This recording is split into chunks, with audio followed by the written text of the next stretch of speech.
这个女人究竟犯了什么错，要被这样残忍地公开处罚？她的双脚被麻绳捆着，2个日本军官抬着她，放在成千上万根钉子做成的钉床上，像烤羊肉串一般来回滚动。白色的衣服瞬间被鲜血染成了红色，女人痛苦哀嚎，却没人敢出来制止，哀嚎声逐渐变小，女人就此死去。旁边的女人捂着双眼，不忍直视，敢怒不敢言的她们生怕下一个就会轮到自己。这里是日本长崎附近的端岛，因外形类似军舰，所以被称为军舰岛。它的面积很小，只有6.3公顷，大约就是9个足球场那么大。它看似不起眼，却是2战时期日本重要的煤炭生产地。当时日本劳动力极度匮乏，他们便将目光瞄准了正在被他们所侵略的各个占领地的朝鲜人、马来人和中国人，强征大量劳工。在日本国内财阀的呼唤下，在侵华日军的刺刀驱赶下，这些人来到了这个魔鬼之地。因为工作和生活条件十分艰苦，不少劳工因此死亡。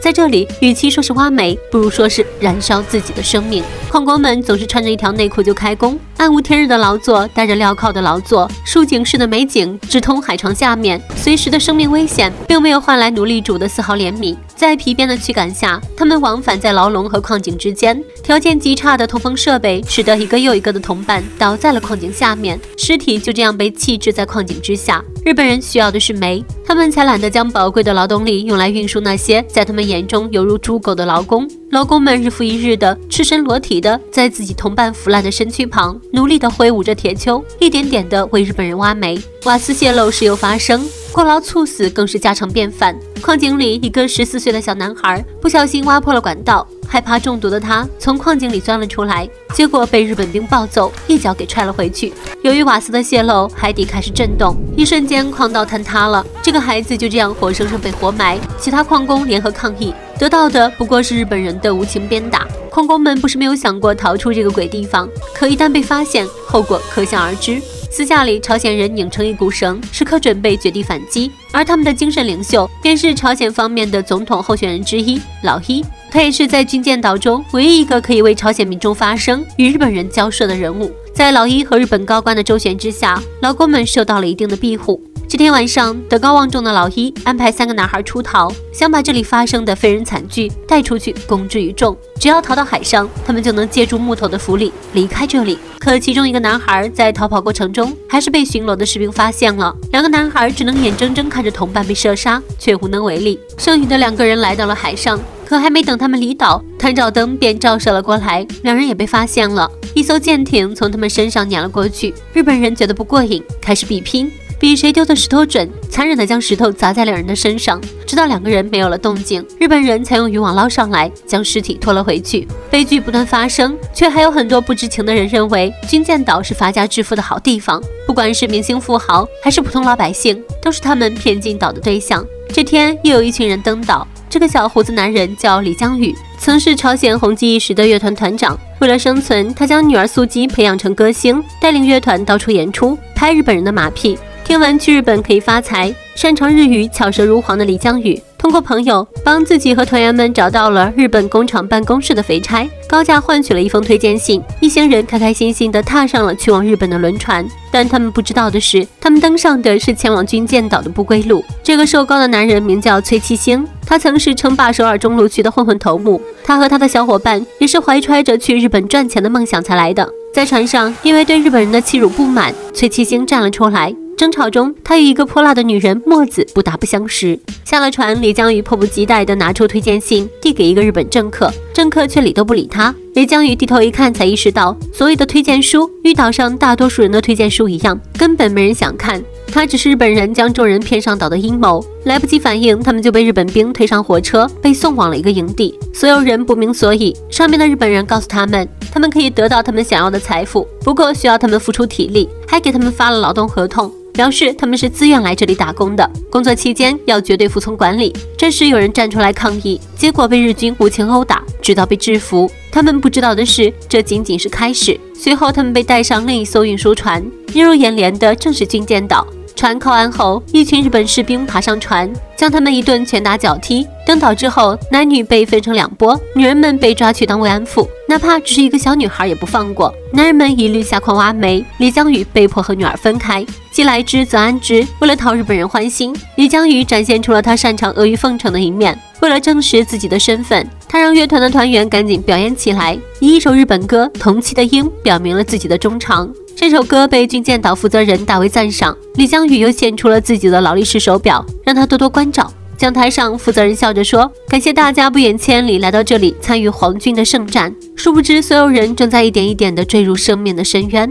快看，这些女人被迫脱掉衣服，站成一排。日本人开始检查她们的身体，一名男医生无情地掰开她们的双腿。女人很愤怒，可也不敢反抗。小女孩素姬天真地拷问一旁的大姐姐墨子：“为什么来工作还要被脱衣服？”墨子只能用沉默来回答。素姬天真地伸出手脚，感受着穿透进来的阳光。他不知道自己将要面对什么样的噩梦。与此同时，男人们在进入矿井之前都被撒满消毒粉，检查口腔、衣物，最后发配到阴暗潮湿的房间里。这就是劳工们居住的宿舍，连床都是满满的积水，食物肮脏难以下咽，吃蟑螂也只能当做加餐，这简直就是人间炼狱。换上装备，劳工们被送进了矿井，工作不仅极度劳累，暗无天日，面临生命危险，还要随时挨打，而用生命换来的微薄报酬，到自己身上也所剩无几。吃饭、住宿，所谓的福利金，通通都是从他们的工资里扣。想逃跑，只会被抓住，死得更快一点。在日军面前，这些劳工连逗趣的猫狗都不如，他们只是为国家奉献、为自己谋利的工具罢了。本来已经身处水深火热之中，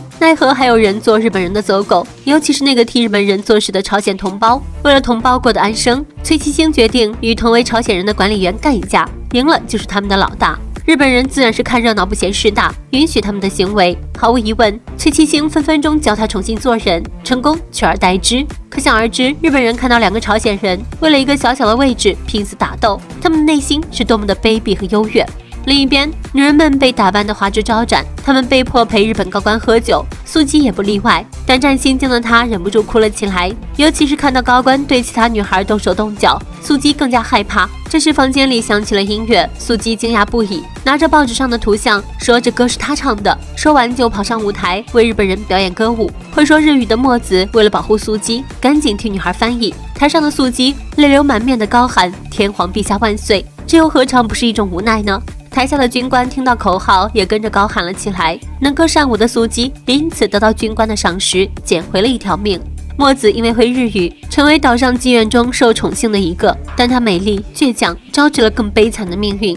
当所有人在这座人间地狱中苦苦挣扎时，朝鲜派出独立军特工朴武英，以劳工的身份远赴军舰岛，其目的在于解救出驻扎在军舰岛的重要人物老一。在进岛之前，顺便解决了一个汉奸。林武英一进来就找到了他要救的人，然而在暗访期间，他却发现了一件不可思议的事。因为有音乐天赋，善于察言观色与阿谀奉承的乐团团长李江宇也在日本人中混得风生水起。女儿素姬也免遭成为慰安妇的命运，平时干些洗衣拖地的苦力，在日本的庆功宴上与老爸一起给来宾们表演。可以说，他们在军舰岛过的日子并不那么苦。素姬在舞台上精彩的表演，引得高官满脸笑容。一边是锦衣玉食无乐不作，一边却是在地狱求生。矿井这里因为车子负荷太多，不受控制冲向前方去，直接碾死很多人，下一秒就爆炸。日本高官得知矿井爆炸的消息，怒火冲天。然而他关心的不是人命，而是煤矿的产量。矿井接二连三出状况，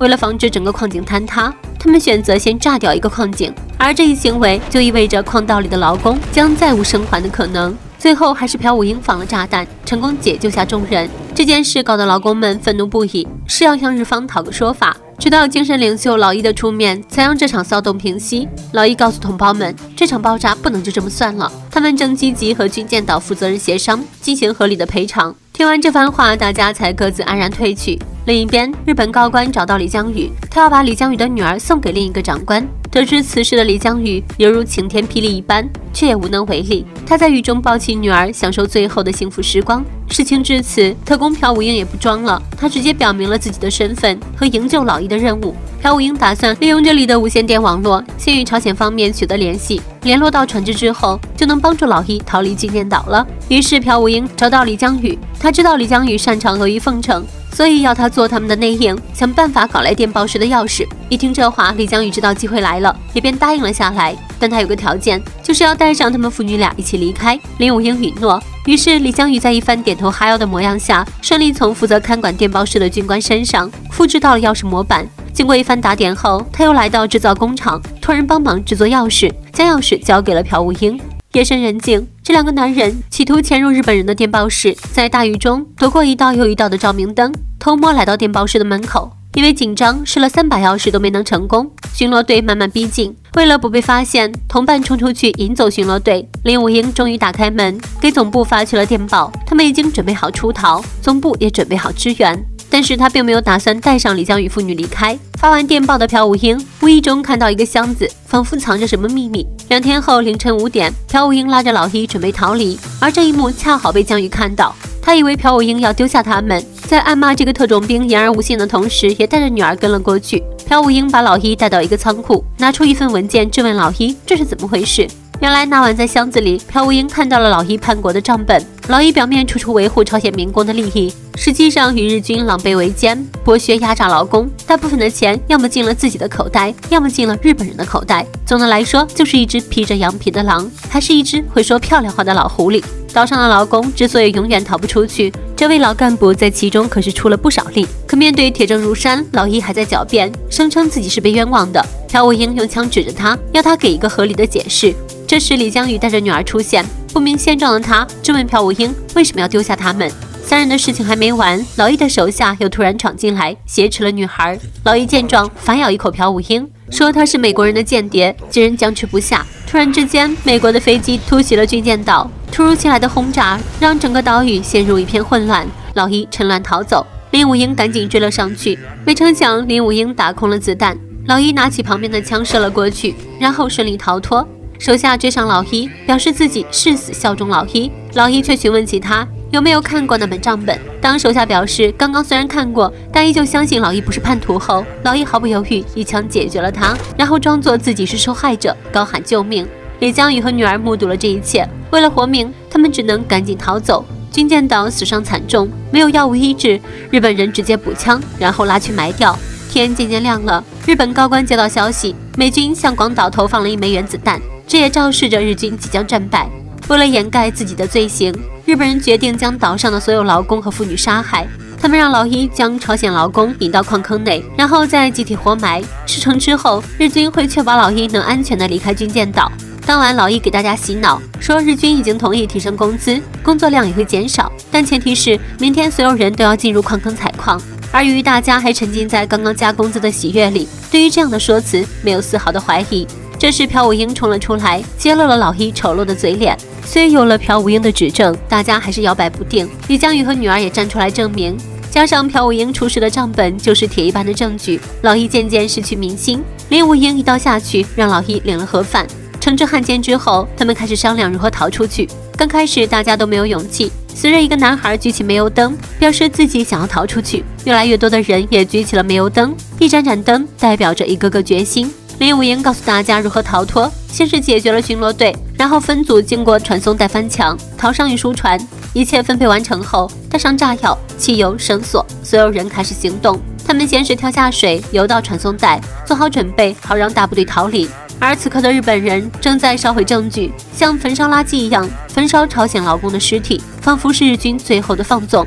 然而天一亮，大部分人还没有逃出去，日军开始无情扫射，桥上的人们一时间成了活靶子。此刻身处后方的崔七星主动担负起了和日军死磕的重任，可还没坚持多久，崔七星和墨子就双双倒在了血泊里，成为了一对生死鸳鸯。为了活命，原本井然有序的人们都急着想要上船，结果梯子难以承受重量，断成2截。没想到这个时候，向来贪生怕死的李江宇站了出来，他不顾枪林弹雨的危险，和众人一起将梯子重新架了起来。林武英则带着没有受伤的劳工和日军展开了一场白刃战。血战过后，林武英带着剩下的幸存者登上轮船，李江宇则身受重伤，交代完女孩还是离开了。女孩难过痛哭流涕，最后朴武英带着众人离开了军舰岛。这时不远处传来一声巨大的爆炸声，一道蘑菇云在长起的天空上升起，船上的人们瞬时安静下来，每个人脸上都是无比悲伤的样子。影片到此结束。本片片名《军舰岛》是根据真实事件改编而来。影片上映后，日本政府因为担心国家形象受损，进行了极力的抵制。日本媒体更是指责他完全脱离事实，真是猪八戒照镜子，里外不是人啊！殊不知，他们再怎么抵制，也不能改变他们犯下的罪行。血与泪铸成的历史，也永远不可能被忘记。